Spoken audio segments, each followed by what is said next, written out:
उत्तर प्रदेश में आगामी विधानसभा चुनाव को मद्देनजर रखते हुए हर एक राजनीतिक दल अपनी तैयारियों में जुटा हुआ है।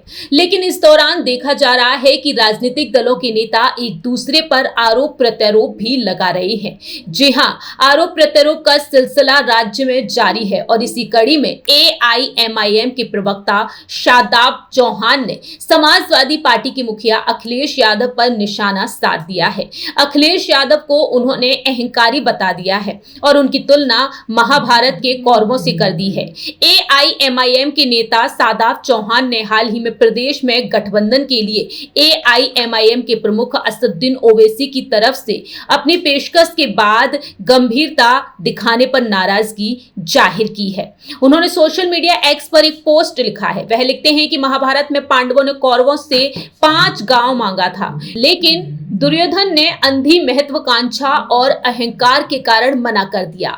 इसके बाद 18 दिन कुरुक्षेत्र में युद्ध हुआ, 5 पांडव विजय हुए और 100 कौरव हार कर बर्बाद हो गए, जिनकी बर्बादी का कारण दुर्योधन का अहंकार था। और उसी प्रकार आज हम अपने आबादी के अनुपात में सम्मान, अपनी राजनीतिक हिस्सेदारी मांग रहे हैं। अखिलेश यादव जी अहंकार में नकार रहे हैं और आज के दुर्योधन का किरदार निभा रहे हैं। तो याद रखिए, वही हाल आपका होगा, क्योंकि आप में अकेले बीजेपी को हराने की हिम्मत नहीं है।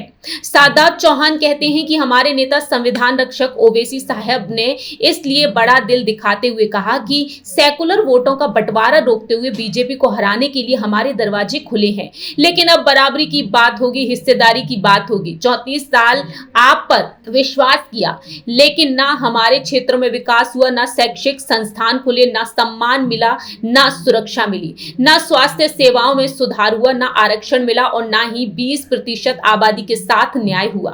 फिलहाल शादाब चौहान की जो पोस्ट सामने आई है, इस पर समाजवादी पार्टी की कोई प्रतिक्रिया नहीं आई है। मालूम हो कि कुछ दिनों पहले ही एआईएमआईएम के प्रमुख असदुद्दीन ओवैसी यूपी के दौरे पर रहे और इस दौरान उन्होंने यूपी में गठबंधन के लिए पेशकश की थी और दावे तो ये तक किए गए कि उन्होंने बहुजन समाज पार्टी को भी खुला ऑफर दिया कि पार्टी उनके साथ जुड़ जाए, जिससे कि इन विधानसभा चुनाव में ज्यादा से ज्यादा सीटों पर जीत हासिल की जा सके।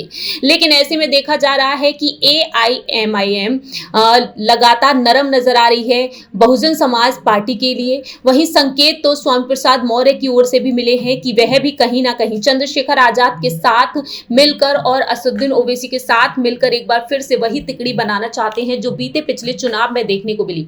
अब देखना होगा कि आखिरकार समाजवादी पार्टी के खिलाफ क्या रणनीति बनाने में एआईएमआईएम मजबूती दिखाती हुई नजर आएगी या नहीं।